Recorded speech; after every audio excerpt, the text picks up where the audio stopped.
Derrière l'écran, il y a des mots, des images ou encore des comportements qui peuvent laisser des blessures profondes chez les élèves. Alors, comment protéger nos enfants face à ces dérives du numérique? Pour en parler, nous avons sur ce plateau lieutenant Fleur Zardi. Merci d'être avec nous, lieutenant. Merci. Ma question tout de suite, c'est de savoir comment se manifeste concrètement la violence morale, la violence verbale ou encore la violence sexuelle en ligne, en milieu scolaire.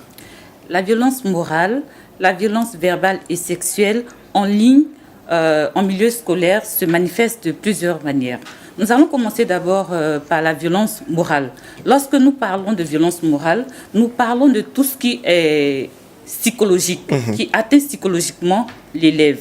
Donc, nous avons parlé des harcèlements. L'harcèlement, c'est quoi? Ce sont des injures répétées.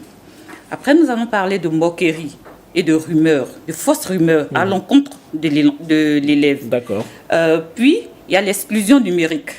Vous êtes dans une école, on vous retire de tous les groupes de discussion de l'école. Vous vous sentez isolé. Ça peut choquer, ça. Oui. Ton mental est atteint.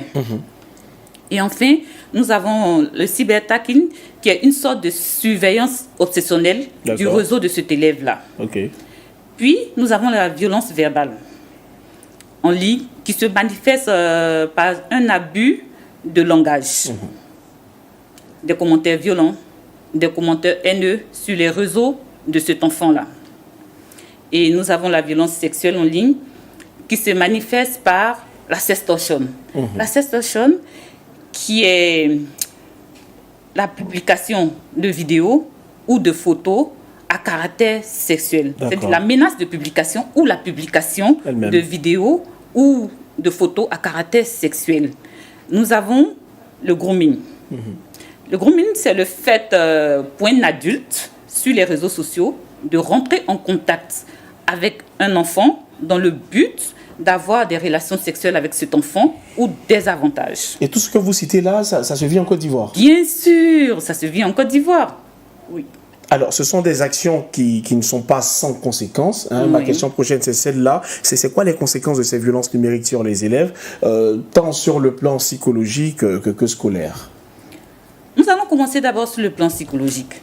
Nous aurons un élève qui est tout le temps anxieux, qui est stressé, qui a des troubles de sommeil, qui a une baisse d'estime de lui-même et qui fait une dépression. Ça, c'est sur le plan psychologique.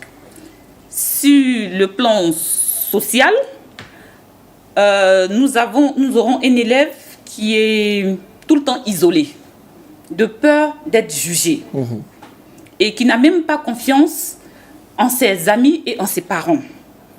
Sur le plan scolaire, nous aurons un élève qui est démotivé, qui a peur d'aller au cours et qui peut même décrocher. Ça veut dire ne plus aller à l'école. Alors tout ça, ce sont des actions qui sautent à l'œil. Finalement, ça doit être quoi le rôle que doivent jouer les parents quand ils font face à ce genre de situation?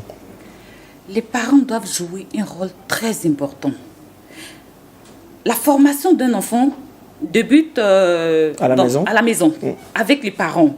Donc, quand nous voyons que notre enfant est victime de tout ça, la première des choses, c'est créer un climat de confiance. D'accord. Voilà. Où l'enfant se sent libre de parler sans être puni et jugé. Pourquoi je le dis? Nous faisons des sensibilisations dans des écoles et collèges. Et après la sensibilisation, nous avons des élèves qui nous approchent, qui sont victimes de ces violences dans les écoles. Que les parents ne savent même pas forcément. Mais qu'ils ont peur même d'expliquer à leurs parents. Parce qu'il n'y a pas cette confiance établie entre l'enfant et son père ou et sa mère. Il s'est dit, si j'explique à ma mère, c'est la punition. D'accord. Voilà. Donc, établir un climat de confiance. Écouter les enfants avec empathie sans les juger. Quand tu établis ce climat de confiance et que tu as l'habitude d'écouter ton enfant sans le juger, quand l'enfant a un problème, il s'ouvre à toi.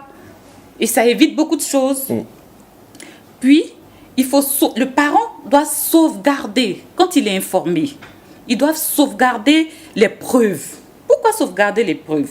Parce qu'après, le parent sera emmené à porter plainte à la plateforme de lutte contre la cybercriminalité. Et nous avons besoin de preuves. Donc, faire des captures d'écran, des captures de messages, des photos.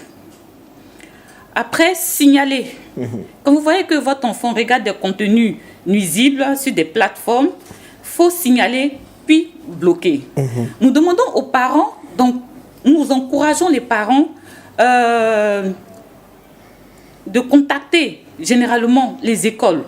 Parce que quand tu es à la maison, que ton enfant est victime d'harcèlement ou de menaces de publication ou de publication à caractère sexuel, il faut que son école soit informée. D'accord. Quand l'école est informée, c'est ensemble que vous pouvez trouver une solution adéquate.